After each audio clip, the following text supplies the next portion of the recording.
नमस्कार साथियों, आपका स्वागत है हमारे यूट्यूब चैनल में। और आपको जैसा कि पता था, हमने डीएलएड थर्ड सेमेस्टर के लिए आपका जो मैथ है वो स्टार्ट किया हुआ था। और उसी में आज जो एक्सरसाइज वन थी, आपकी एक्सरसाइज वन में आपने देखा कि आपको वन ए, वन बी, वन सी, वन और डी तक आपको देखने के लिए मिली। तो आज उनका कंबाइन यहाँ पे एक्सरसाइज दिया हुआ है, तो वो आज हम डिस्कस करेंगे और देखेंगे कि क्वेश्चनों को आप कितनी आसानी से, इन क्वेश्चनों को भी आसानी से सॉल्व कर पाएंगे। तो आपको देखिए, आप यहाँ पे देख सकते हैं, पहले क्वेश्चन में आप देखेंगे तो लिखा हुआ है अनुपात किसे कहते हैं, अनुपात का चिन्ह बताइए।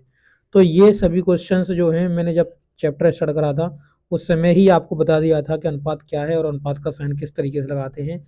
समानुपात के बारे में भी बता दिया था। अनुपात की ध्यान देने योग्य कौन कौन सी बातें हैं, क्या क्या हमें ध्यान देना चाहिए, ये सब मैंने वहाँ पे डिस्कस करा दिया था। अब यहाँ से जो क्वेश्चन नंबर 4 है, इसे हम देखेंगे। अगर पहले का आपने अगर वीडियो नहीं देखे तो आप जरूर देख लेना, जाके आपके कॉन्सेप्ट जो है वो क्लियर हो पाए। ठीक है। अब देखिए क्वेश्चन नंबर 4 में, देखिए क्या बोला हुआ है। लिखा हुआ है समानुपात किसे कहते हैं, उदाहरण देके समझाइए। चलो ये भी मैंने करा दिया है। क्वेश्चन नंबर ये 5 देखिए यहाँ से। क्वेश्चन नंबर 5 में देख रहे हैं, लिखा हुआ है किसी छात्रावास में 1600 छात्रों के लिए 40 दिन का राशन था। 400 छात्र और आ जाने पर अब वो है राशन कितने दिन तक चलेगा। तो सीधा हमने कहा था इसे M1D1 से आपको निकालना है। M1D1H1 बराबर M2D2H2। और ये बताया हुआ था कि ये M1D1 क्या है। तो देखिए ये क्या है, यहाँ पे मेल पुरुष या किसी की भी जो वर्क कर रहा होगा उसके लिए बात करेगा। ये दिन, ये घंटे, यही यहाँ पे है सेम टू सेम। आप देखेंगे तो यहाँ पे पहले बताया गया है कि 1600 छात्रावास में 1600 छात्र थे, उनके लिए 40 दिन का भोजन था। और अब इन्होंने क्या करा कि मान लो इन्होंने कहा कि 400 छात्र और आ जाएं। 400 छात्र और आ गए तो यानी पहले 1600 थे, अब 400 और आएंगे तो 1600 में 400 जोड़ो तो कितना हो गया, 2000 छात्र हो गया। कितना होगा, 2000 छात्र हो गया। अब कह रहा है कि भोजन कितने दिन तक चलेगा, तो उसे एक्स मान लेते हैं। तो अब इसे आप काट लीजिए। देखिए इसका 20 है, 20 से हमने ये 20 काट दिया इसका। अब हम इसे 4 से काट लेंगे तो 4 पंजे हो जाएगा और 4 चौके हो जाएगा। ठीक है। अब इसे 5 से काटेंगे तो ये 8 बार कट जाएगा।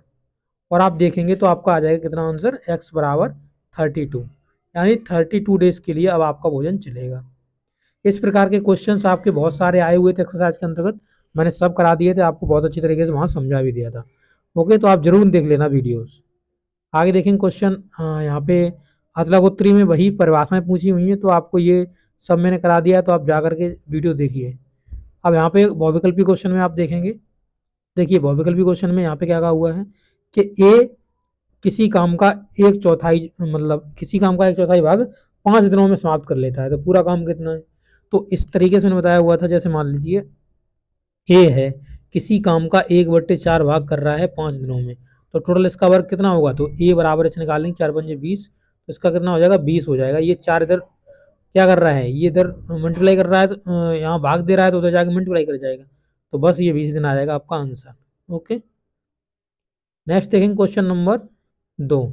और क्वेश्चन नंबर 2 में कहा हुआ है कि एक आदमी एक काम को 9 दिनों में करता है। 2 दिन में काम करने के पश्चात, 2 दिन उसने काम करा, उसके बाद शेष काम कितना बचेगा। तो ये देखिए, जब शुरू में ही हम एक्सरसाइज करा रहे थे तो उसमें भी ये क्वेश्चन आया हुआ था।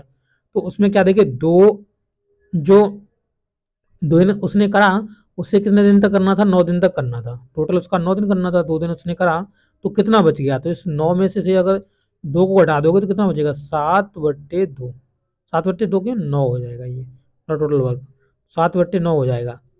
और आप जैसे जानते हैं कि एक टोटल काम होता है, उसमें से 2/9 घटाओगे तो आपका कितना आ जाएगा निकल के, 7/9 आ जाएगा। तो इस तरीके से आप इसमें देख सकते हैं कौन सा ऑप्शन होगा आपका, ऑप्शन नंबर डी इसका सही होगा। इसी प्रकार से क्वेश्चन नंबर देखिए, नेक्स्ट क्वेश्चन नंबर 3 लिखा हुआ है कि 80 पैसे और 4 रुपए के बीच में अनुपात बताइए। तो 80 पैसे हमने ऊपर रख लिए और 4 पैसे, 4 मतलब 4 रुपए दिए हुए हैं, तो 4 रुपए और 4 में हम 100 का गुणा कर देंगे, इन्हें कोई पैसे बना लेंगे। देखो 0 0 कट गया। अब 4 से काट दिए, 4 दूनी 8, और 2 से काटेंगे तो ये 5 बार कट जाएगा। यानी कितना आ जाएगा, 1:5। 1:5 आपका आंसर हो जाएगा। ये वाला आपका आंसर सही हो जाएगा, ऑप्शन नंबर ब। ओके, इसी प्रकार से क्वेश्चन नंबर 4 देखिए। क्वेश्चन नंबर 4 में कहा हुआ है कि 500 मीटर और 5 किलोमीटर में अनुपात बताइए। तो 500 मीटर ये हो गया। अब 5 किलोमीटर है तो 5 और किलोमीटर है तो 1 किलोमीटर में कितने मीटर होते हैं? तो 1000 होते हैं। तो 1000 का यहाँ पे मल्टीपल कर दो। 500 से काटोगे तो ये 2 बार कट जाएगा, 2 बार कट जाएगा। 5 दूना 10, यानी 1:10 आपका आंसर हो जाएगा इसका। कितना? 1:10। आप आसानी से इस क्वेश्चन को कर सकते हैं। 1:10 इसका आंसर हो जाएगा। नेक्स्ट क्वेश्चन नंबर देखेंगे 5। और क्वेश्चन नंबर देखिए 5 में क्या कहा हुआ है, लिखा हुआ है कि दो संख्याओं का अनुपात इतना है। छोटी संख्या अगर इतनी है तो बताइए बड़ी संख्या कितनी होगी। तो देखिए दो संख्याओं का अनुपात दिया हुआ 8:5 और कहा है छोटी संख्या दी हुई 12, तो यानी छोटा इसमें 5 है। तो 5 है तो 5 की वैल्यू दिया 12.5। 5 से इसे काटोगे तो कितने बार कट जाएगा? 5 दूना 10 होता है और 5 25, यानी पॉइंट लगा के 5 यानी 2.5 हो जाएगा। एक का वैल्यू 2.5 हो जाएगा तो 8 का वैल्यू कितना होगा? 8 इंटू में यहाँ पे 2.5, तो आपको कितना हो जाएगा? मल्टीप्लाई कर दीजिए इसमें। 8×5 40 का 0 पॉइंट लगा दीजिए और 8×2 16, 16×4 20, यानी 20 हो जाएगा आपका आंसर। इस तरीके से आप इसका आंसर निकाल सकते हो। तो इस तरीके से आपका ये क्वेश्चन हुआ। अब ये क्वेश्चन खत्म हो गए, यानी एक्सरसाइज 1 आपकी खत्म हो गई है। आप नेक्स्ट वीडियो जो आएगी वो आपकी चैप्टर नंबर 2 एक्सरसाइज 1, उसमें 2A आएगा, 2A 2B, इस तरीके से चलेगा आपका। तो ये वीडियो आपको कैसा लगा? अच्छा लगा अपने दोस्तों का जरूर शेयर करना और वीडियो को लाइक करना और चैनल पर नए हो चैनल को सब्सक्राइब कर लेना। Thank you.